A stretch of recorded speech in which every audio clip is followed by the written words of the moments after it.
HBN టీవీకి స్వాగతం. గుత్తికోయగూడలలో కొత్తవారు ఎవరైనా వచ్చినా అనుమానాస్పదంగా ఎవరైనా తారసపడిన వెంటనే స్థానిక పోలీసులకు సమాచారం అందించాలని సిఐ అనుమల శ్రీనివాస్ అన్నారు.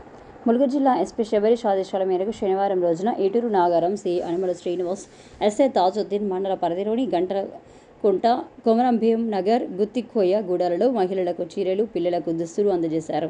ఈ సందర్భంగా సిఐ అనుమల శ్రీనివాస్ గూడెం వాసులతో మాట్లాడుతూ రానున్న వర్షాకాలంలో గూడెం వాసులకు ఎదురయ్యే సమస్యల గురించి అడిగి తెలుసుకున్నారు. గుత్తికోయగూడలలో కొత్తవారు ఎవరైనా తారసపడితే సమాచారం అందించాలని తెలిపారు. ఈ కార్యక్రమంలో పోలీస్, సిఆర్పీఎఫ్, గుత్తికోయగూడెం వాసులు తదితరులు పాల్గొన్నారు.